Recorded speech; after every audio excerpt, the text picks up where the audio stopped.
Another of the most important tactics in chess is the pin. Imagine a pin being stuck into a piece and through the board, making it impossible to move.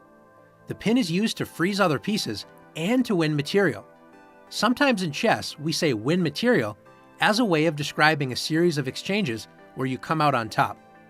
There are two types of pins. The first is the absolute pin. In this example, the knight on e2 is pinned to this square because if it tries to move, notice the black rook would be able to take white's king, which is completely illegal. Because the knight cannot move, this also means the queen on d4 doesn't have any protection. Black can simply capture the queen, and again, white cannot recapture because the knight is absolutely pinned. In this position, the pawn on c7 is pinned by the bishop on a5. Notice the pawn could move, but then the bishop would be able to take the queen.